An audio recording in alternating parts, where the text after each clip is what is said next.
In Calculus 1, we learned how to integrate functions, and we even learned how to evaluate definite integrals by using the fundamental theorem of calculus, which basically says, well, if you want to determine the value of this definite integral, all we need to know is the antiderivative of this function, and we'll evaluate the antiderivative at these two endpoints. And that's all we need to do in order to find this integral, which could be interpreted as the area under the curve between these 2 points. And it's a great fundamental theorem of calculus, literally changed the world. We were able to get away from those limits of Riemann sums, and we're able to find the exact area very easily by using this fundamental theorem of calculus. However, in order to use that, we need to know the antiderivative of these functions. So in Calculus 1, we learned the antiderivatives of a few functions, quite a few of them, I guess, and we had to typically get a little sheet with all the antiderivatives that you need to know so that you can integrate certain functions. And you might learn use substitution in Calc 1 so that if you see an integral that isn't on your common known integral sheet, you can tweak it in such a way that it is, and then you could integrate. In Calc 2, you learn a couple more techniques: integration by parts, you learn how to work with trig integrals, and you learn trig substitution. So you come up with more ways to take an integral that doesn't quite fit one of those known integrals on the sheet of integrals, and you manipulate them in a way that they will. But as it turns out, most of these, if you just come up with some random function here, or a combination of functions, typically you're not going to be able to find the antiderivative. There won't be what's called the closed form solution, or you won't be able to find an antiderivative in terms of the elementary functions that we've been using all along. So when that happens, we had to come up with some sort of way to approximate this integral, because we can't get the exact value using fundamental theorem of calculus because there's no known antiderivative, or at least it's not known in terms of the elementary functions that we use. So this brings us to approximate integration. So that's what we'll look at today. This is section 7.7 in our book. And it starts off, just mentions that sometimes it's necessary to evaluate a definite integral of a function for which an antiderivative cannot be found. So then we must settle for some kind of numerical approximation of the integral. In sections 5.1 and 5.2, we considered 3 such approximations in the context of areas. This was in Calc 1, where we covered the left endpoint approximations, right endpoint approximations, and midpoint approximations. In this section, we developed some new methods that often provide more accuracy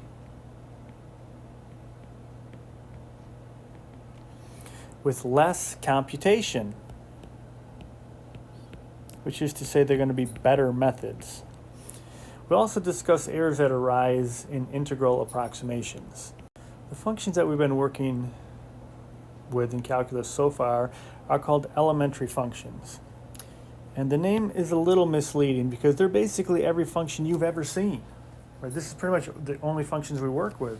And some of them will be strange enough or unusual enough where they won't seem all that elementary. But you've probably heard of them all from time to time. It's basically everything we've ever done. So these elementary functions are the polynomials, right? We have these expressions where they have real number coefficients and the powers are non-negative integers. There's rational functions. These are just a polynomial over another polynomial, so like a fraction. We have power functions, like x to the a power, like x to the 5th power, x squared, things like that. We have exponential functions.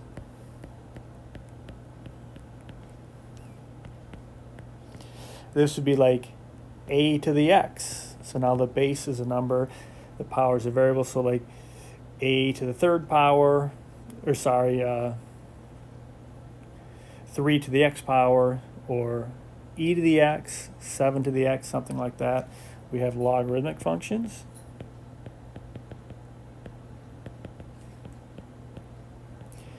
And trig functions. And inverse trig functions. Can't forget about those. Can you think of any other functions? Well, some that you may not use that often, but you've probably heard of them, are hyperbolic functions. These are things like hyperbolic sine, hyperbolic cosine, sometimes called sinh or cosh, and also the inverse hyperbolic functions.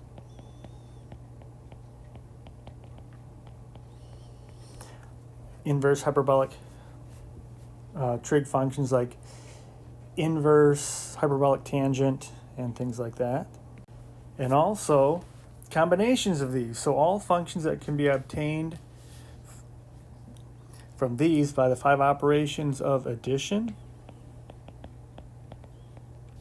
subtraction, multiplication,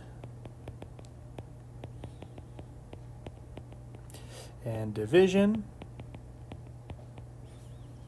and composition. Right, so you could put one function inside of another function, like f of g of x, and things like that. So basically any combination of these elementary functions result in another elementary function. Got a couple notes to add here. If a function is an elementary function, then the function's derivative f prime is also an elementary function. And if f is an elementary function, then the antiderivative f of x dx need not be an elementary function. Which is why we have these sections on approximate integration. So if we're going to try to integrate one of these, any of these functions, well, the solution isn't necessarily an elementary function. And that's when we say something like there's no closed form solution or no elementary antiderivative of the function. And in these cases, which is a surprising number of real world cases, we just have to do an approximation technique. So the other note here is the majority of elementary functions don't have elementary antiderivatives. So going in this direction, if I just make up a function, in almost all cases you'll be able to just find the derivative, just using the derivative rules you learned in Calculus 1. But going in the other direction is a completely different story. It's really easy to come up with a function whose antiderivative is not known in terms of the elementary functions. As an example, I'm going to write down some functions that look simple enough, but they don't have elementary antiderivatives, like the square root of 1 plus x to the 4th. Or something like e to the x squared, or e to the x over x, sine of x squared.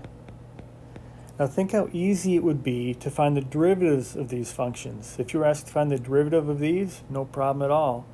But to find the antiderivative, big problem. So cosine e to the x, 1 over natural log of x. I'm just listing some that seem real simple, but they just don't have closed form solutions for their antiderivatives. And there's many more. I mean, you can almost just make them up, and there's random functions you come up with will a surprising number of times not have an antiderivative or a closed form antiderivative that you could find. So this means that we must use numerical approximation techniques to find approximate values of definite integrals involving these functions. And in chapter 11 we're going to use a Taylor series, which is really the approach you would normally use, but we'll look at a different approach here in chapter 7. we're going to look at a different technique, but Taylor series are really important. It's one of the most important techniques you'll learn in Calc 2, and those would be most likely what would be used here for numerical approximations. We're just going to look at some other ones today, some other techniques. There's a little note here. It says, so the computer algebra software and graphing calculators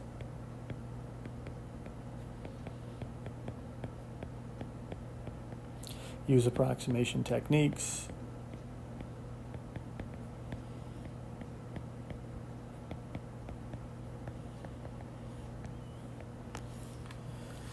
So the Texas Instruments graphing calculators use what's called the Cordic algorithm.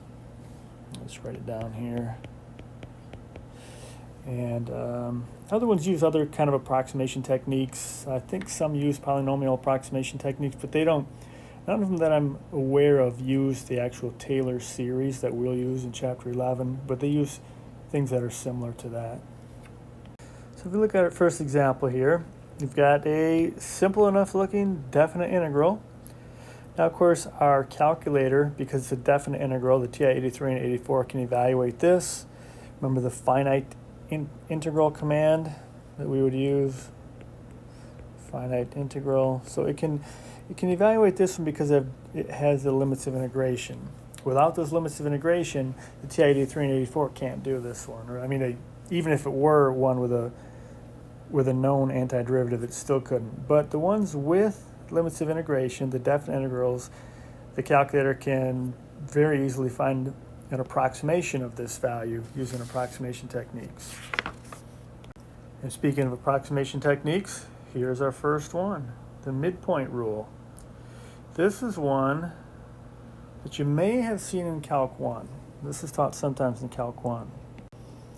And if you remember, just from previously in Calc 1 and Calc 2, we talked about the area under a curve, and what we do is we break up the area into a whole bunch of rectangles, and we'll call this first, we're going to use midpoints here. This will be x sub 1, x sub 2, this will be x sub n. So in our rectangles, we look for the midpoint of the rectangle, and we come up and find till it hits the graph, and we're going to use that for the height of the rectangle. And of course, these are going to be approximations. There's going to be a little error here, a little error there, here and there, and there'll be errors on all of them. And of course, the more of these rectangles we have, the smaller the errors. And we'll call this distance, the width of the rectangle, we'll call this delta x. So this would be delta x. That'll be the width of each rectangle.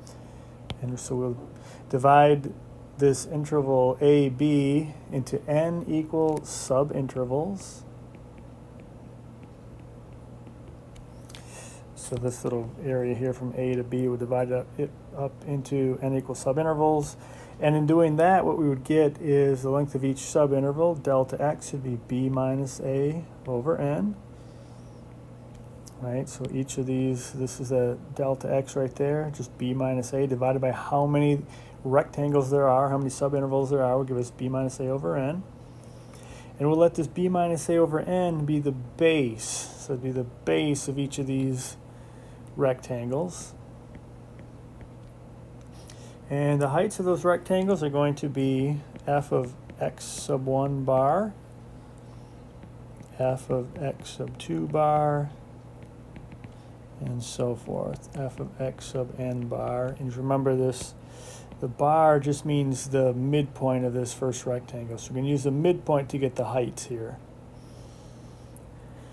So the approximate area under the graph between A and B, in other words, here's the integral we're trying to find, but we're going to approximate this integral, is given by this right here, which is basically b minus a over n, which would be like delta x times the height. So this right here is the width of the rectangle times the height. The function evaluated at this point, right, gives the height of that rectangle. So this right here gives us the area of this first rectangle, plus this right here is the area of the second rectangle. We've got the width again, delta x, times the height of the function at x sub 2 bar. So the height right there. So this gives us this area, and we just go all along until we get the entire area.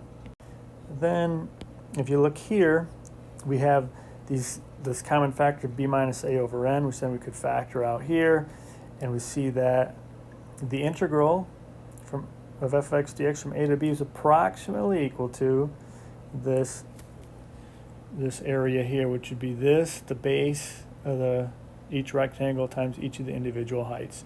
And all we did was we factored out b minus a divided by n out of this expression up here.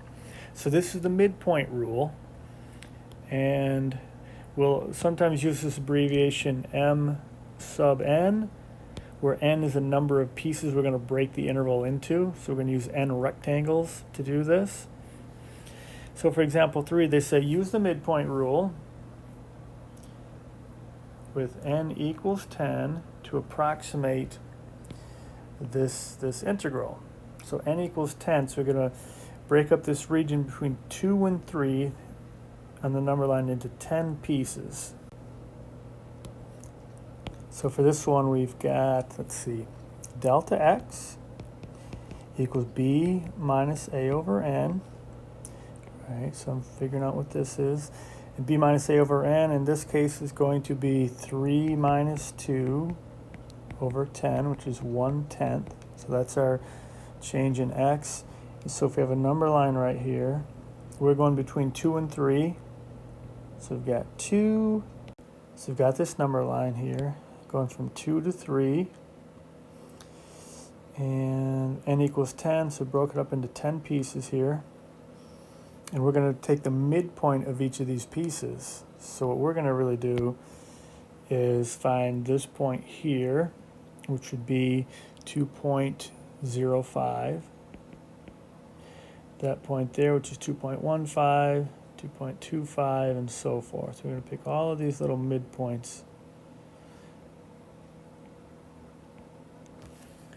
Because delta x is 1/10, or 0.1, so delta x would go from 2 to 2.1, 2.2, 2.3, 2.4, 2.5, and so forth. And these little red dots are the midpoints we're going to use. So this first dot, 2.05, that would be x sub 1. X sub 2 would be right there. That's going to be 2.15. X sub 3 would be 2.25, and so forth all the way down the line. So you can see in the formula here is we're going to evaluate the function at x bar sub 1, which is right here. So our first point here, our first midpoint, like this would be like x sub bar. The midpoint of the first one is 2.05. So we want to evaluate the function at 2.05.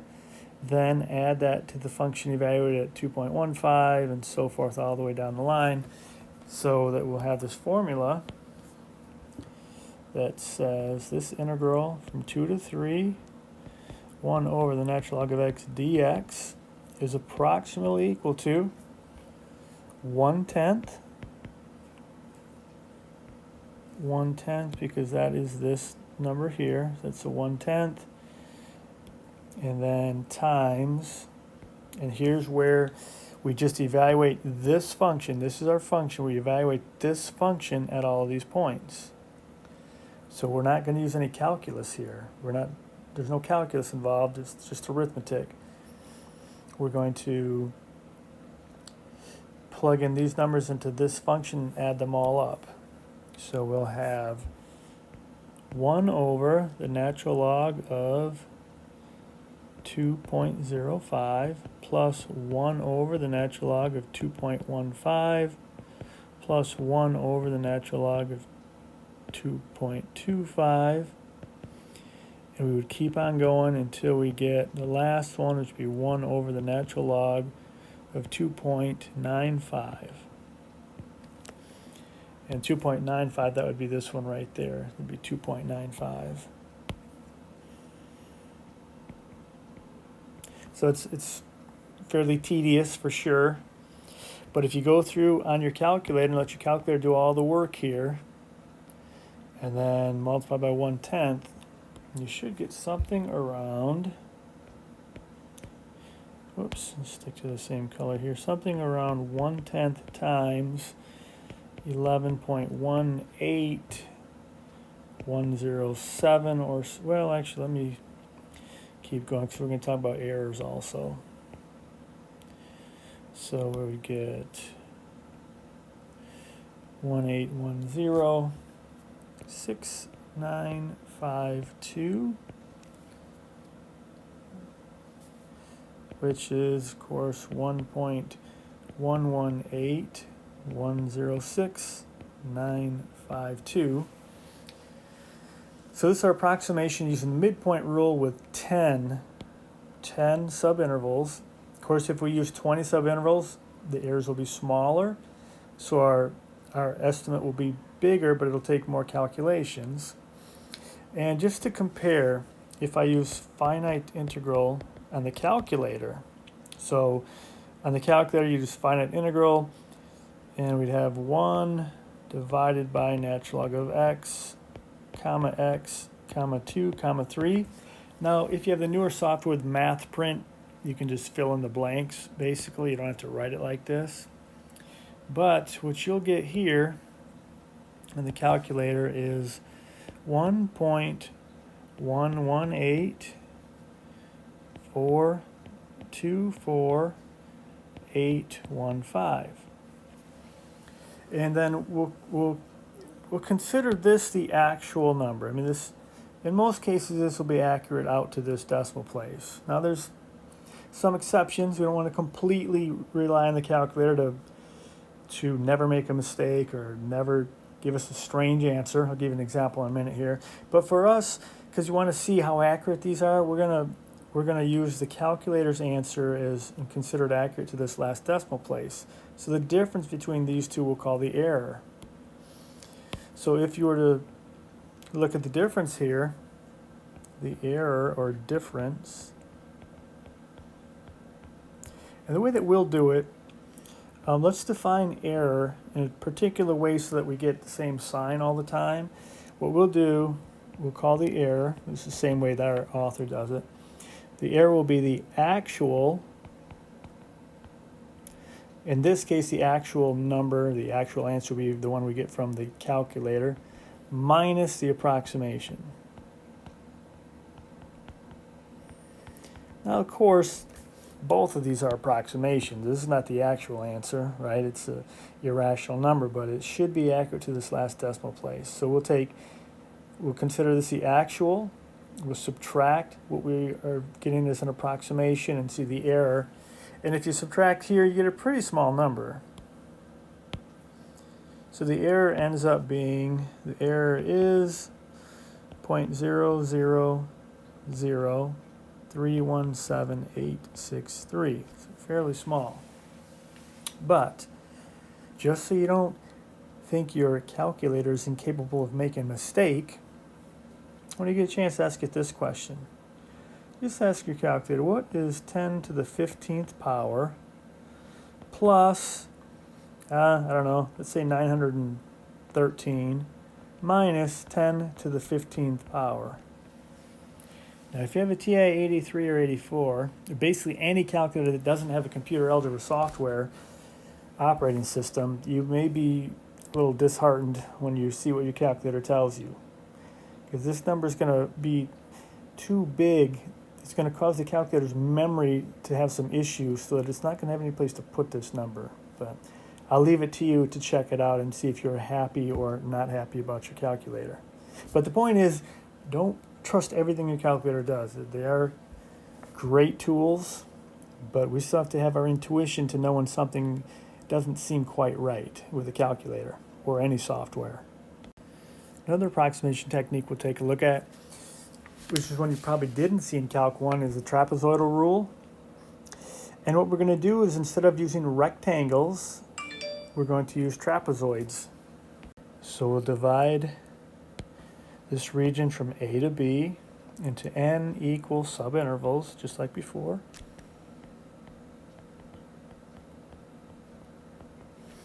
The length of each subinterval will be the same as before. Delta x will be b minus a over n. This little each of these little widths will be b minus a over n, or delta x. So we've got, just like before,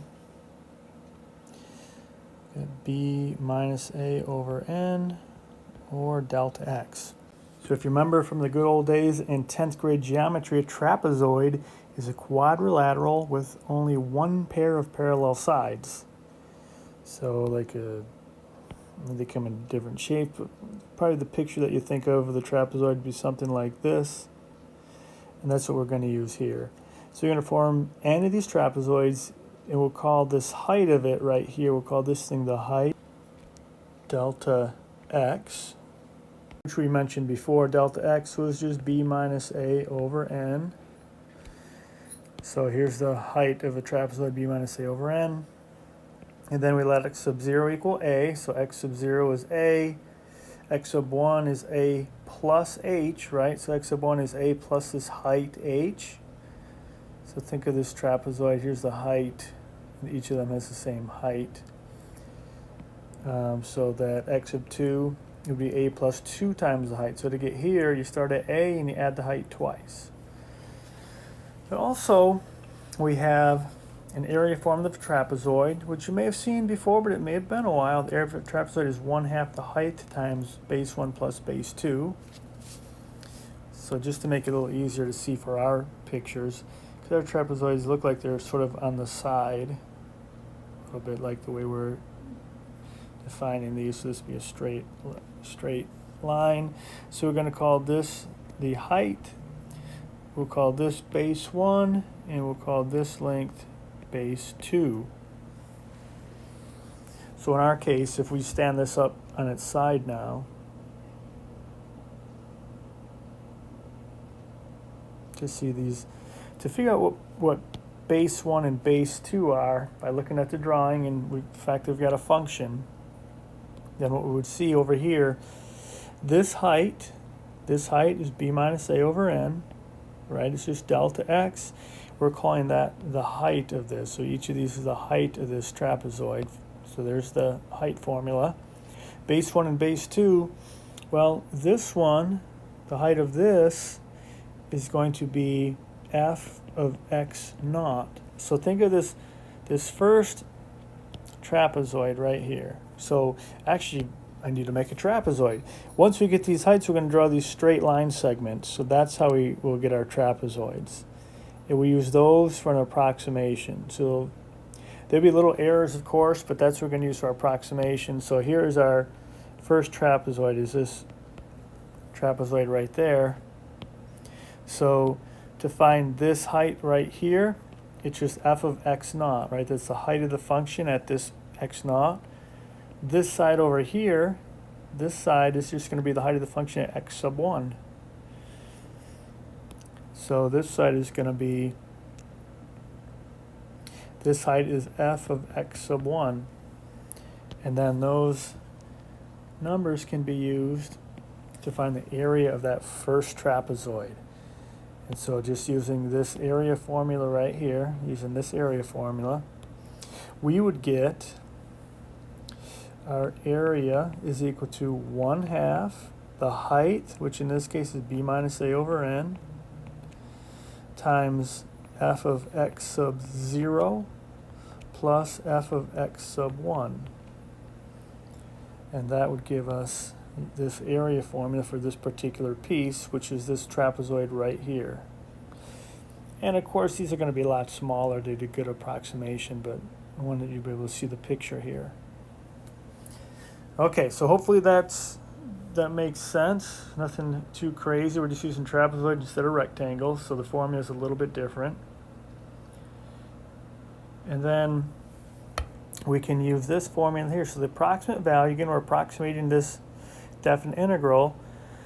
We've got this formula here. This is our very first trapezoid.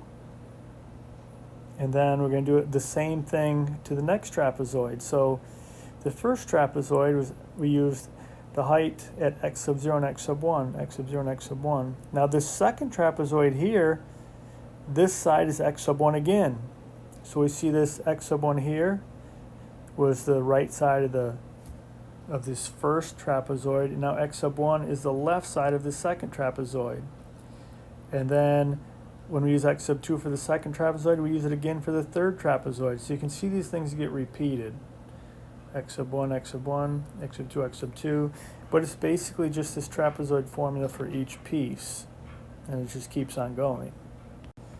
So that finally we get the trapezoid rule. And you can see the formula here, but look what we did. We factored out the 1/2 b minus a over n, which was in each of these terms. And what we're left with is this doubling effect that happens on everything except for the very first trapezoid and the very last trapezoid. The first trapezoid doesn't get doubled because this f of x sub 0 is only used on the first trapezoid because there's none to the left of it.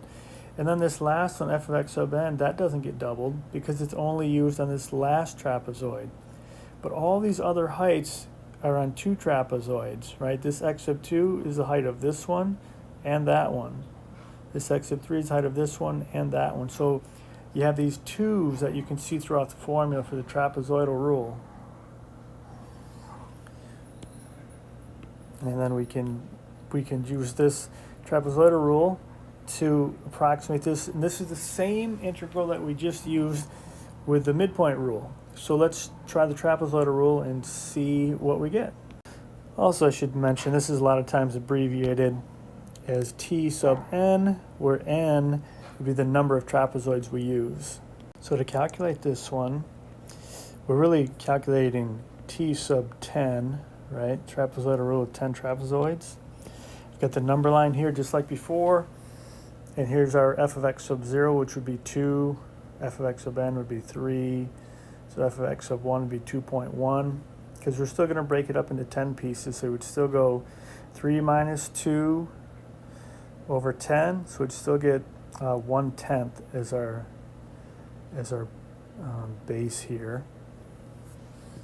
And then from here we can set up our approximation. We can say the integral from 2 to 3, 1 over the natural log of x dx is approximately equal to, and then we just fill in the blanks from the formula above. We get 1/2 times 1/10, because the 1/10 is from right here. And then we just start doing the math. So we'll use,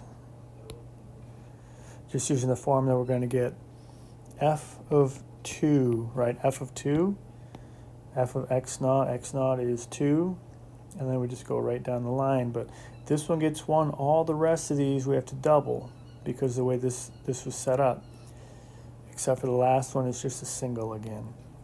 So go f of 2 plus 2 times f of 2.1 plus 2 times f of 2.2.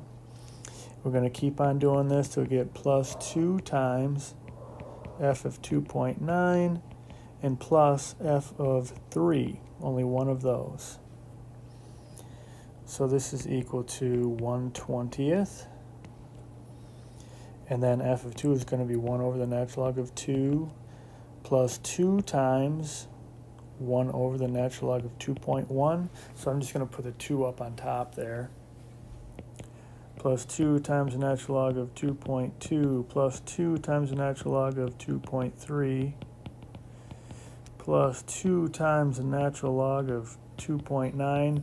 Then find the last, and there's only 1. So we get plus 1 over the natural log of 3. And if you go through these calculations, it's definitely a little tedious, but if you go through these calculations, you will get 1.119061123. And then let's do our error again. Our error, which will be the actual, or sometimes we'll have the exact. We don't have it here, but the one we're considering to be the best, and then minus our approximation. So we use the same value from the calculator before. This time we get negative 0.00063638. So looking at that one, let's go back and look at our last error. Our last error was right here, and it is about half the size. So this error is smaller. Also notice this is a positive error. And if you look at the one we just found, it's about twice as large, and it's a negative error. And that is pretty common. There's a little note here I'll mention that, I'll put this little note here. If you take the trapezoid rule, it is equal to the left-hand side plus the right-hand side divided by 2. This is referring to the left-hand approximation and the right-hand approximation, where you were probably in Calc 1, it's taught where you use the rectangles, and like today we use the midpoint, but here you use the left-hand side and the right-hand side. And the trapezoidal rule actually is this. It's the average of these two. If you add these up and divide by 2, you get exactly the trapezoidal rule. And in fact, in the Stewart textbook for the 8th edition, if you look at page 515, you don't really have to do this, but if you're curious, page 515 and 516, Stewart actually develops the trapezoidal rule by using this. But the takeaway so far is that the midpoint rule, at least for this example, had half the error of the trapezoidal rule. And then we're going to have another approximation techniques that's going to be generally better than both of them. And we can make a little note first before we introduce that one. So the note here is the trapezoidal error has the opposite sign and is roughly twice the magnitude of the midpoint rule. A weighted average of the two rules with the midpoint rule weighted twice the trapezoidal rule will have a much smaller error, and that's what we're going to do next. This approximation is called Simpson's rule.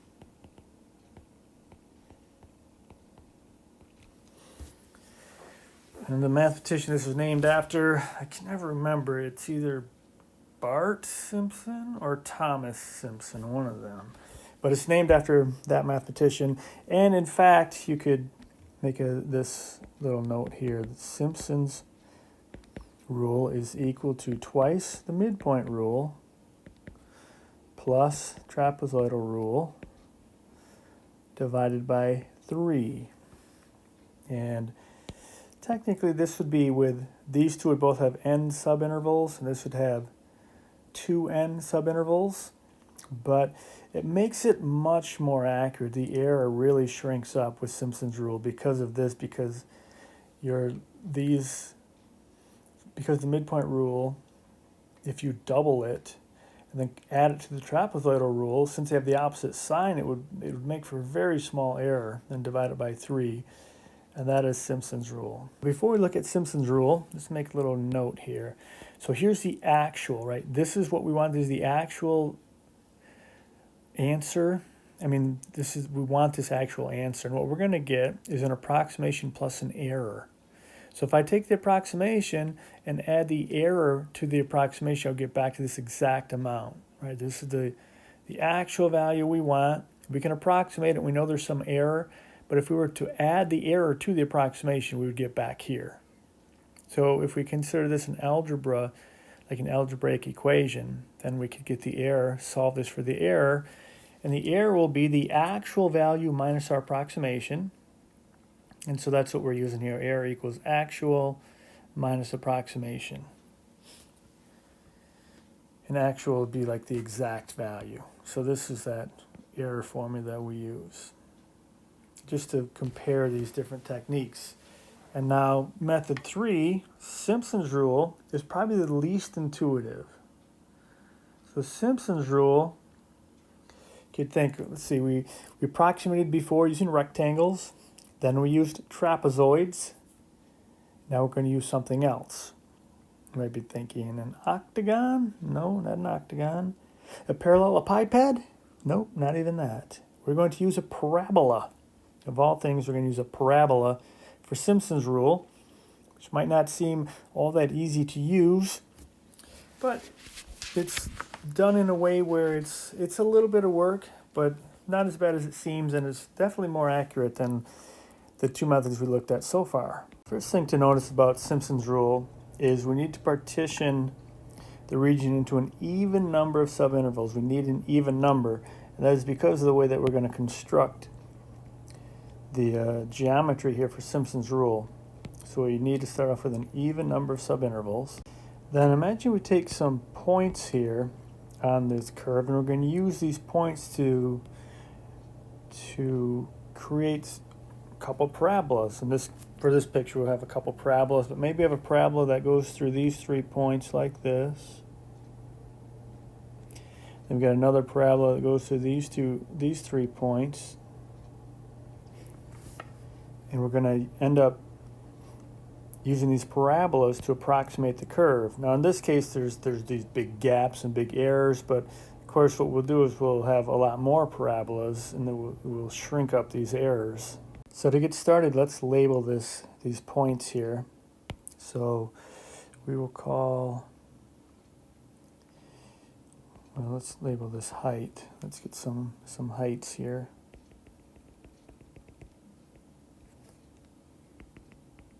So take all the heights of these points, and we will call this height y sub 0, y sub 1, y sub 2, y sub 3, y sub 4, which should be basically the y coordinates at these points. And then, of course, notice also these have a width of b minus a over n, so that'll be just like before. We have the length from a to b, that length is b minus a. We divide it into n subintervals so that each of these, this would be like what we call delta x. Each of these would be delta x or b minus a over n. Get started though, let's consider a parabola at the origin.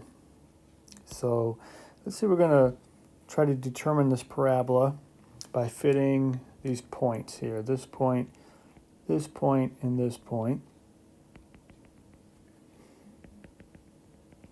So x sub 0 we'll call negative h, x sub 1 is right here at 0, then x sub 2 we'll call h. If we want to find this parabola, this point here would be the point 0, y1. This would be h, y2, and this would be negative h, y sub 0. And we'll do what we always do. We'll have this little gap here be our delta x, which is equal to b minus a over n. And then what we're looking for is this. This is going to be y, will be our function f of x, and it's going to be a parabola. So it'll be ax squared plus bx plus c, which is a second degree equation. As you know from algebra class, when you have a second degree equation and you graph it, you get a parabola. So you want to find the parabola that goes through these 3 points. And from algebra, we know there's a unique parabola containing any 3 non-collinear points. So any 3 points not on a straight line. So there's a unique parabola that goes through these 3 points, and we want to see if we can find it. Maybe just do a quick review. So there is this unique parabola containing any 3 non-collinear points. So let's say we had these points like negative 1, 4,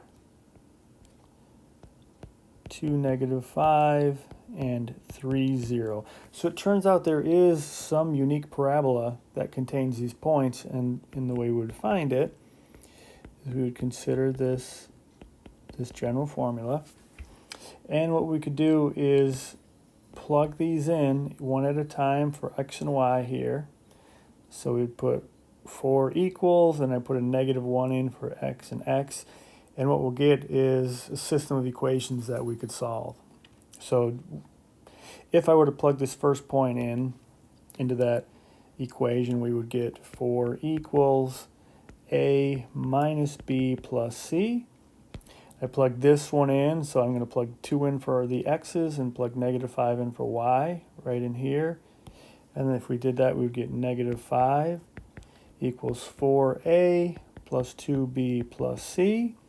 And then finally, if I plug in 0 for y and 3 in for the x's, that would give me 0 equals 9a plus 3b plus c. So what we have here, we'd have 3 equations and 3 unknowns, which then is solvable. And we would go through the methods of, you would have learned in algebra, we're solving a system of 3 equations and 3 unknowns. There's a few different techniques we could go. You probably have learned like substitution and elimination, or you could use a matrix. But one way or the other, we would find the unique values for a, b, and c, and we would eventually figure out that a equals 2, b equals -5, and c equals -3, so that the parabola that goes through these 3 points, that parabola would be y equals 2x squared minus 5x minus 3. So it's just a reminder, I'm not going to go through all these details, but there is a unique parabola containing any 3 non-collinear points, and we'll use that in Simpson's rule. So I know that if I just wrote down in a little box what Simpson's rule says, you'd be like, no, wait a minute, I would like to see where that equation came from. So that's what we're going to do. So we're going to develop Simpson's rule, and what we're going to basically do is we're going to find the area under a parabola. Now remember, Simpson's rule is going to give us the exact area under the parabola, but the parabola is not really our function. We're using the parabola to approximate the function. So the parabola is going to fit fairly well against the actual curve that we're trying to approximate. So typically Simpson's rule works fairly well at getting a good approximation. So we're going to find the area under the parabola, and we're going to use the parabola to approximate the curve. So for this general formula here, find this area. So we're going to find this area underneath this general second degree quadratic equation. And so we're going to integrate with respect to x. So if we do that, we will get, let's see, this would be a, so we just use the power rule, right? So we get x cubed over 3, so we get a over 3x cubed plus b halves x squared plus cx. We evaluate that from -h to h. So that would give us a over 3h cubed plus b over 2h squared plus ch minus a over 3h cubed, right? Because now I'm going to substitute a -h in here. -h cubed would give us a negative out front. And then we have plus b halves h squared minus ch. So if we go through and just distribute this negative through, let's see what we'll get. We will get a over 3h cubed plus b halves h squared plus ch plus a over 3h cubed minus b halves h squared plus ch. We can see what's going to happen here. We're going to get a couple things to cancel out. And we've got some like terms to combine, and we end up with 2a over 3h cubed plus 2ch. Let's do one more thing here. Let's factor out an h over 3. Okay, so then if we pull out an h over 3, we'll get 2a h squared plus 6c. Now you might be wondering about why we're doing this, but you'll see why in a little bit here. But see how it might also seem strange to see the 6c, but really I didn't have the third to factor out, so I had to put a 6 here, because think if I distribute this back, I need to get back here. So if I distribute this back through, I'm going to get 2a h cubed over 3, and then over here, The 6 over the 3 will give us that 2ch. Okay, and so what we want to do for right now is just say, okay, so here's the area. The area under that parabola is this. But we also know that the curve passes through those points that we mentioned above. So if I look up here, we're really referring back to this. This parabola that we're trying to find here, this parabola, we know it goes through these 3 points. So now we can use these 3 points sort of like we did here. And we didn't finish this, but we'll finish this one. I just wanted to remind you from algebra class that this could be done. So we're going to use these 3 points now down here. And we can plug those 3 points into the standard equation for a parabola. So let's see, we also know the curve we're looking at passes through these 3 points, negative h, y sub 0, 0, y sub 1, and h, y sub 2.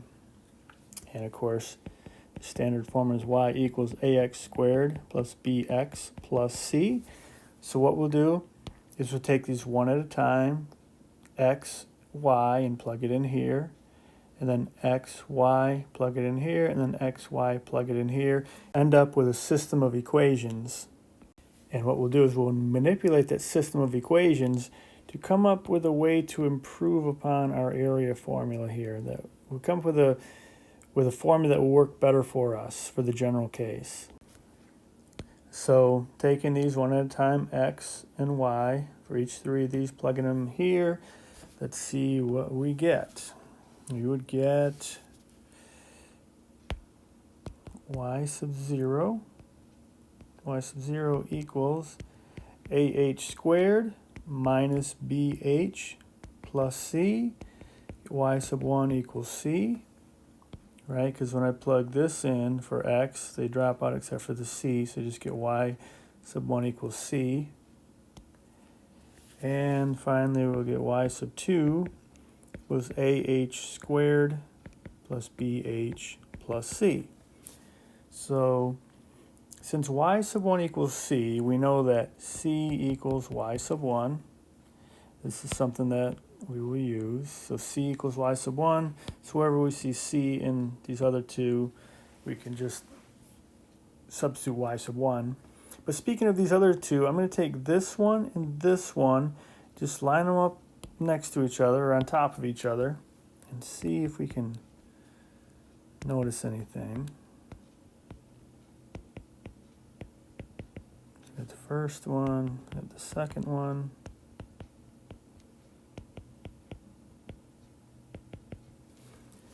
And if I were to add these two, you can notice that the BH's will cancel out.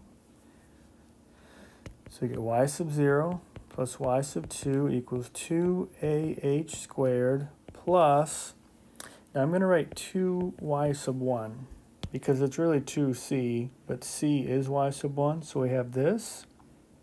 And then if we do one more thing, we'll see this 2ah squared here, which we've got right here. So I'm just going to subtract 2y sub 1 from each side. So if you subtract that, we'll get y sub 0 plus y sub 2 minus 2y sub 1 equals 2ah squared.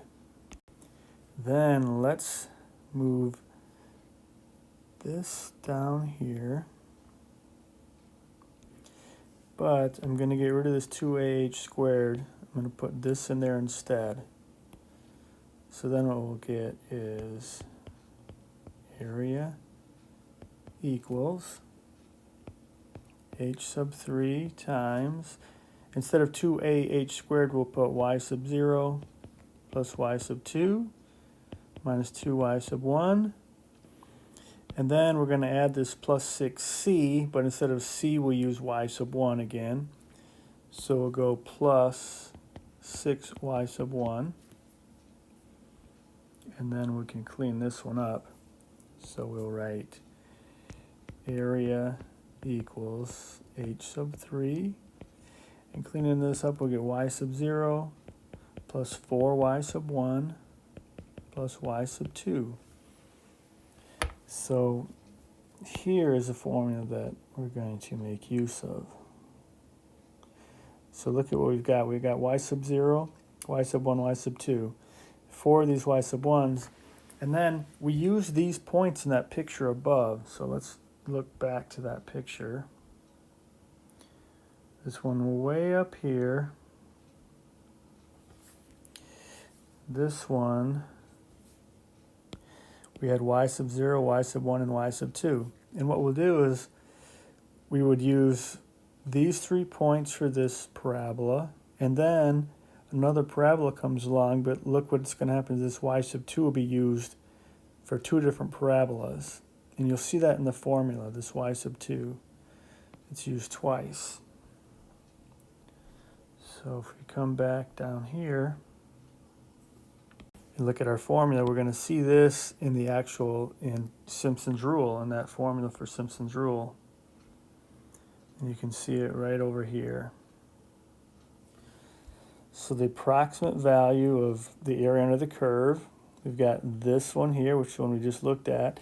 And now this one is right next to it. See how y sub 2 is used again? And then the one that's next to this parabola, we use y sub 4 again. So you can see in the algebra here, if we factor out this h over 3, we've got the y sub 0, 4y sub 1, and then 2y sub 2. And then 4, and then 2. And it'll keep going 4, and then 2, 4, and then 2. So the first y sub 0 has a coefficient of 1, and the very last one has a coefficient of 1. And then they rotate, or they go from 4 to 2. They cycle 4, 2, 4, 2, 4, 2. You can also see now why we needed to have an even number of subintervals, because if you look up here, if we're going to use parabolas, we're going to need to have each parabola have 2 of these subintervals. So if we put another parabola, we need another 2 subintervals. So we need an even number of subintervals when we use Simpson's rule.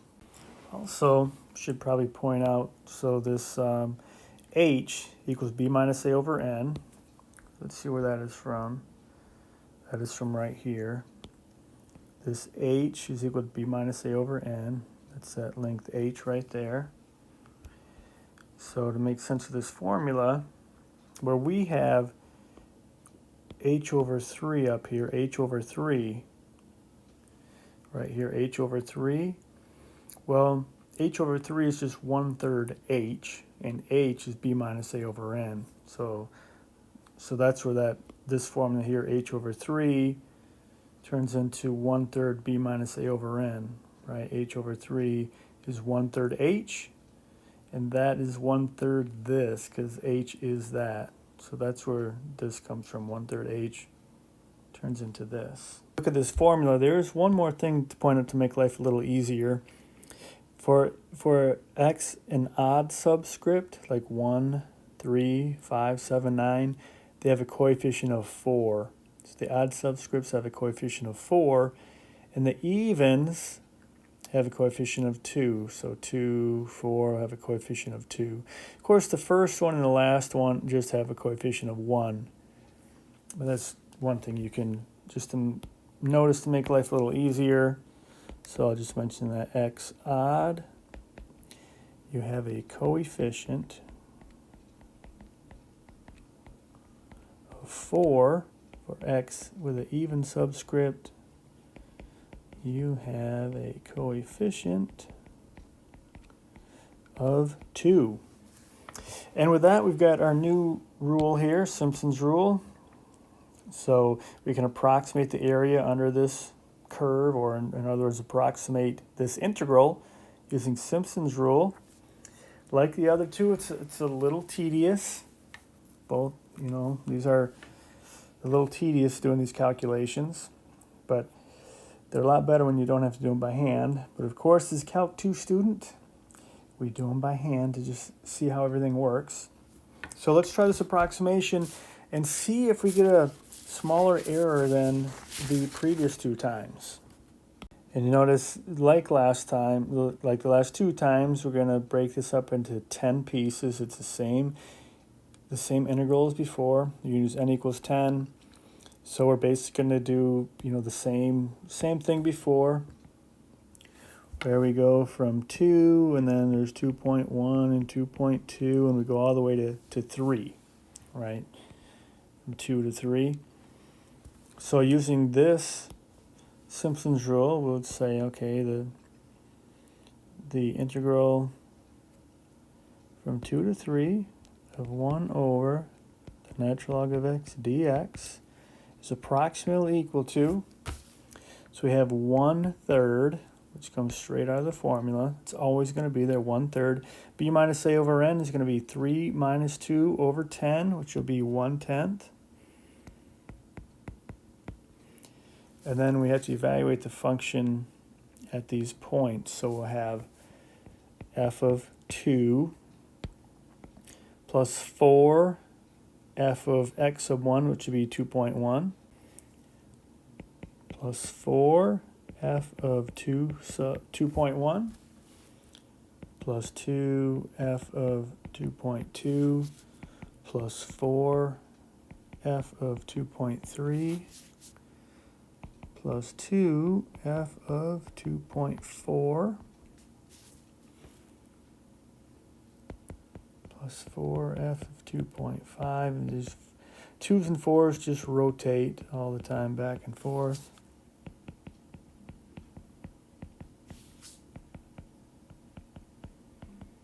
As I said, a little tedious.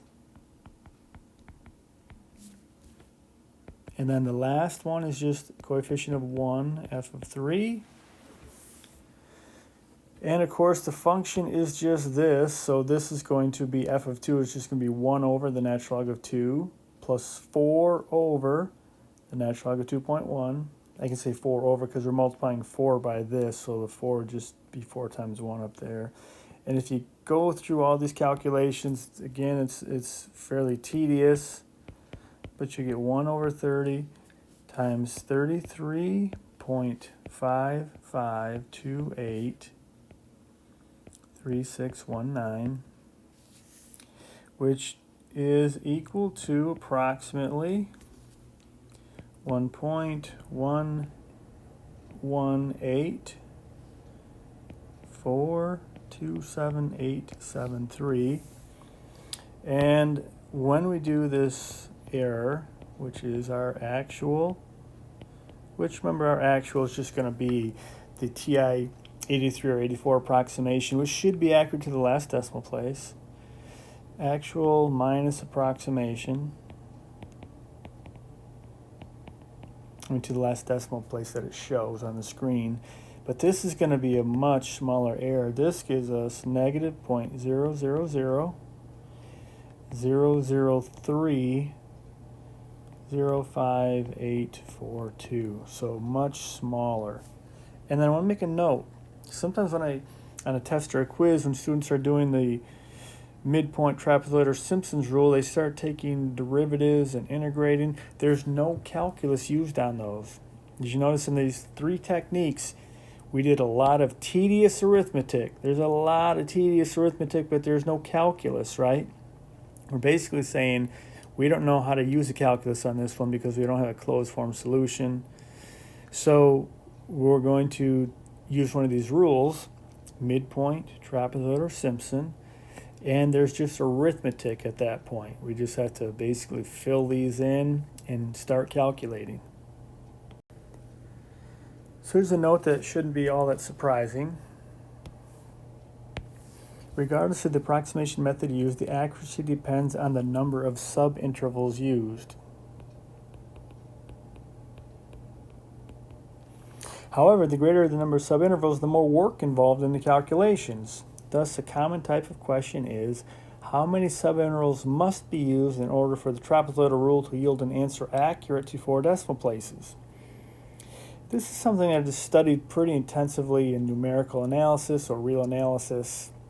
For us, we're going to have some formulas that are derived from those branches of math, and we'll use those formulas to calculate some error estimates. So you've got a couple of them here, depending on what you're using. If you use a midpoint in the trapezoidal rules, we've got a couple of estimates here. So looking at what this is saying, k, if k is a positive real number, such that it's greater than or equal to f double prime of x for all values in your interval of interest, a to b, and e sub t and e sub m are the possible errors in the trapezoidal rule and midpoint rules when using n subintervals, then the error in the trapezoidal rule is less than or equal to this. And the error in the midpoint rule is less than or equal to this, and we can calculate these numbers, so we'll know the maximum bound of our error. And Simpson's rule has something similar. Now this time we go to the fourth derivative. So remember that subscript 4 in parentheses means it's like f prime prime prime prime, which starts to get a little awkward. So once you get past like the third derivative, we typically use a number up here. So we take the fourth derivative of the function, and k has to be a number greater than or equal to the maximum value there, and then we'll get the maximum possible error for Simpson's rule. And a little note here, these error estimates for all three are worst case scenarios. Actual errors will typically be less than these estimates. So we're basically finding this is like saying the Simpson's method error will be less than or equal to this. So this would be like the worst case scenario. This is the largest error, and typically it'll be much less than this, but this is it's sort of a guarantee that this error will be less than or equal to this number. Another note here. So k can be any number greater than or equal to all the values of f double prime, or f to the fourth, right? The fourth derivative of x, when using Simpson's rule for that one. But smaller values of k give better error bounds. And the other note here is that the maximum value of the magnitude f double prime of x, or the magnitude of the fourth derivative of x, may occur where the second derivative or the fourth derivative are negative. So you have to be careful about that. It could occur where they're negative, because remember what we're doing, we're taking the absolute value of those. So maybe f double prime of 3 is negative 47. Well, the magnitude of that is 47, right? So the maximum value of these magnitudes could occur where these derivatives are negative. So now I know you're probably ready to try one of these. So example 6 says, how many subintervals are required to evaluate this integral with an error less than 0.0001 using the trapezoidal rule and Simpson's rule? And there's a little note here. In reality, we often need less than subintervals, less than n subintervals. The n values that we find guarantee the desired accuracy because the error estimate formulas assume the worst case situation. So let's try it out. So we'll start off with part A, the trapezoidal rule. We're going to figure out how many subintervals are required to evaluate this integral with this level of accuracy. So with part A, we've got the trapezoidal rule.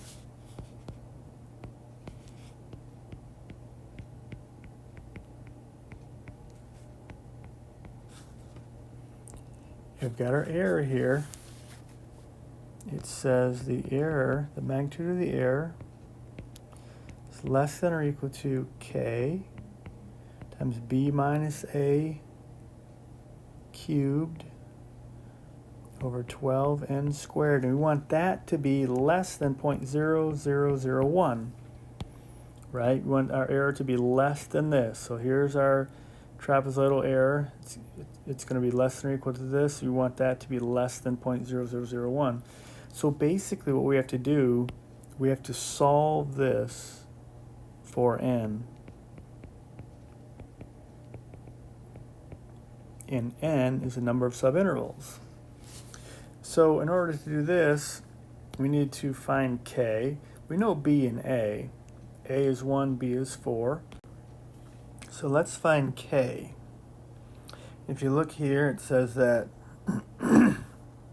k is going to be greater than or equal to f double prime of x for all x in this interval.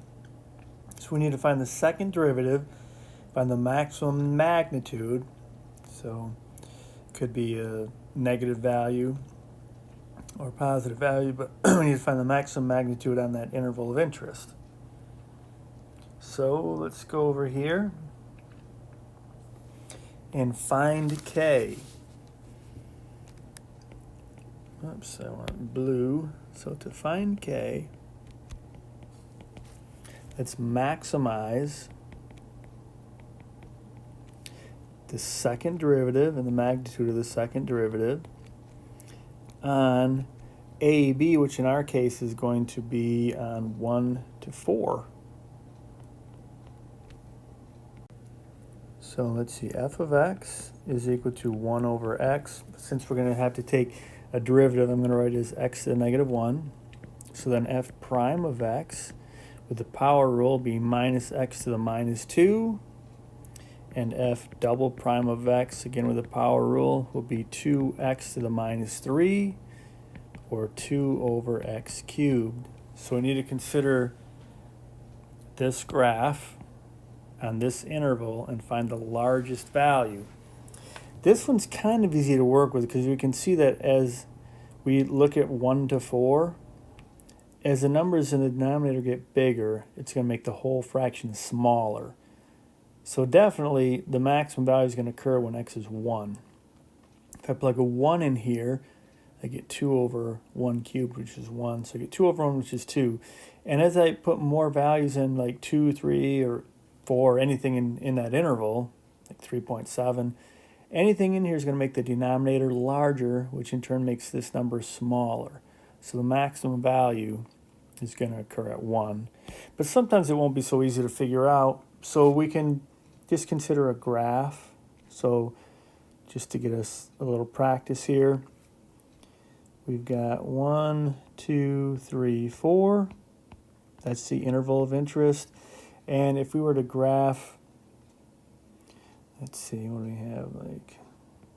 If we plug in a 1 in here, we're going to get 2, and it's just going to get smaller as we go. So by the time you plug a 4 in there, it's pretty small, so it drops off pretty good. It doesn't touch, but you can see the maximum value occurs at 1. So I'm just going to point out the maximum value is at x equals 1. So that means that f double prime of 1,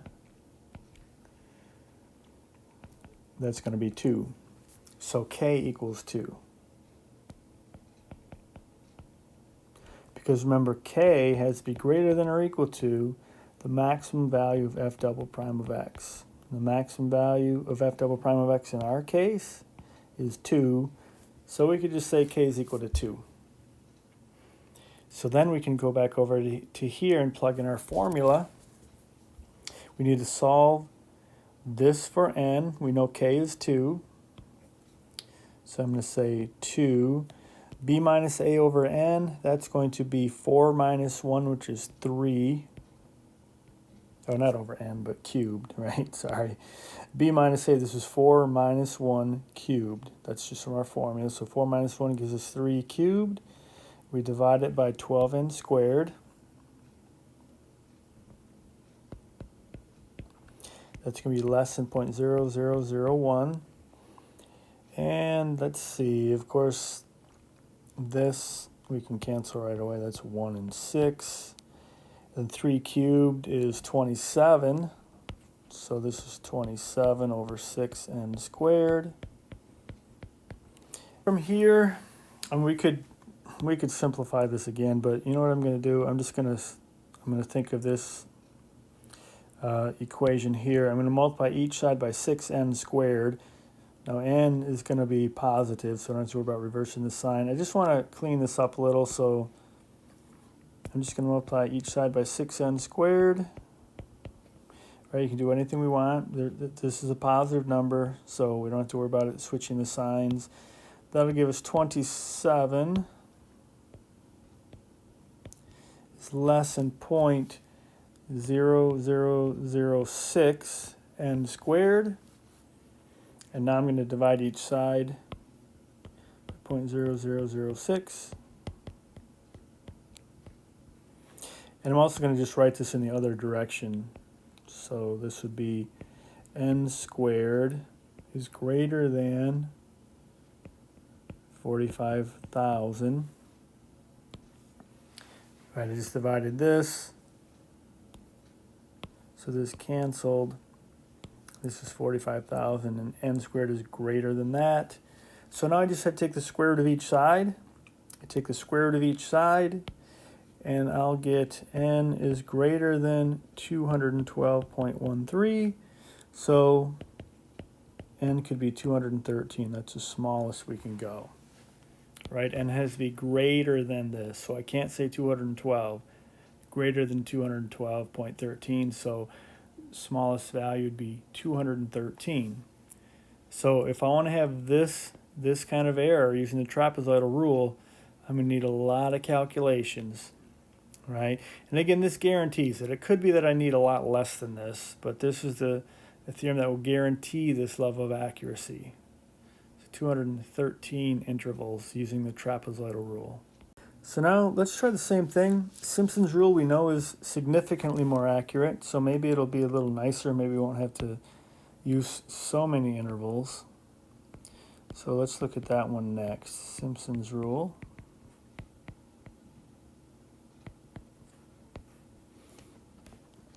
And this one, we've got this error, which would be less than k times b minus a to the 5th power, all over 180 n to the 4th power. We want that to be less than 0.0001, just like before. So, also just like before, let's first find k. We know that k is going to be greater than or equal to the value or the magnitude of the 4th derivative on AB, which in this case is on 1,4. Whoops, 1,4. So we could start off like before. We left off at f double prime of x. Right, we already know what that is. That's 2x to the negative 3. That's what we already found. But in this case, we need the 4th derivative, so I need to take the derivative 2 more times. So f triple prime of x, the 3rd derivative, using the power rule, I get negative 6x to the negative 4. And then the 4th derivative. And as I mentioned, normally once you go from 3rd derivative, when you go above that, you just put it the number in parentheses. So this reads as the 4th derivative of this function at x, which is going to be 24x to the negative 5th, or 24 over x to the 5th. So in this case, we can sort of reason through this one. We know that every time the denominator gets larger, it makes the entire fraction smaller. So this will occur, the maximum value of this will occur when the denominator is at its smallest, which it would be with a 1. So if you were to graph this curve, again, with this particular one, we don't really need to, but when you have this graph here, this is a pretty steep curve, pretty steep. So at 1, you can see if I let x be 1, I'm going to be way up here somewhere at 24, and it's going to come way down real steep. But we know the maximum value occurs at 1. It's a terrible graph, by the way, but we know what we need to know. The maximum value occurs here. The maximum value is at x equals 1. And if you plug in, we can find the max value. So using the function f to the 4th of 1, the fourth derivative of the function evaluated at 1 is going to be 24 over 1 to the 5th power, which is just 24. So let's set k equal 24. Now sometimes this won't work out perfectly like this. Sometimes the maximum value will be something like some weird number, 2.31784, and it just keeps on going. So k just has to be greater than or equal to that. So if you're going to use this one, you could say k equals 2.4 or 2.32 or even 2.5. You want it to be, because you want to use this least amount of intervals as possible. So you want k to be as close to this as you can, but just bigger. So maybe here you just say 2.4. Probably 2.4. So they won't always be integers, but k just has to be at that number or bigger. It's got to be greater than or equal to this. So sometimes they work out nicely, and k is 24. It's a perfect choice. And sometimes it'll be a little messier, but just make sure your k value is greater than or equal to that maximum value. So with us, let's go ahead and use k equals 24 and see what we get. So we again have to solve this for n.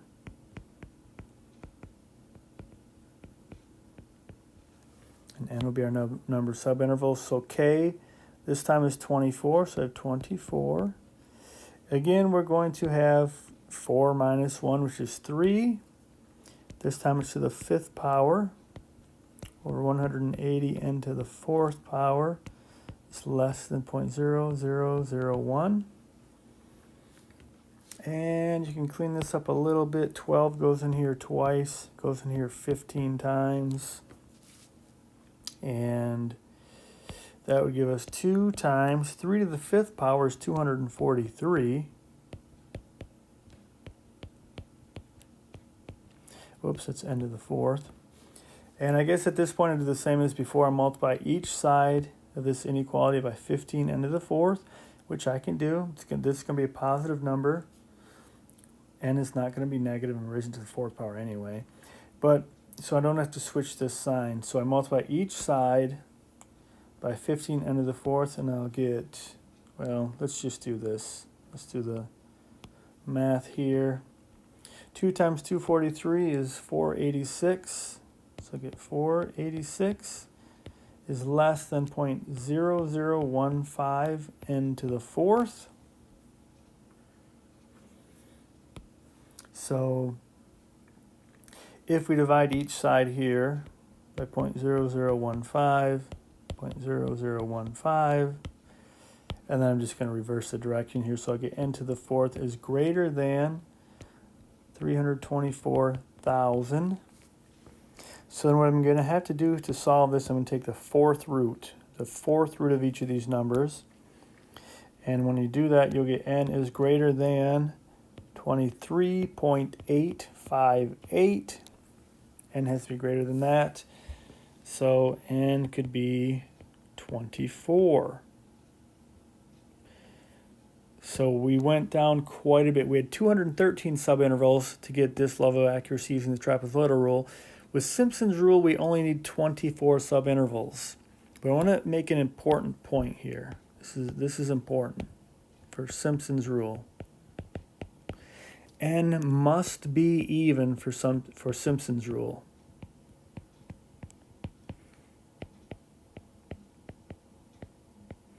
That's because the way the parabolas are constructed. So let's just say it as an example. Let's say, what if we were doing this problem and we got n is greater than 22.858. Let's say we had that. N has to be, so we get down to this bottom here, we get n is greater than 22.858.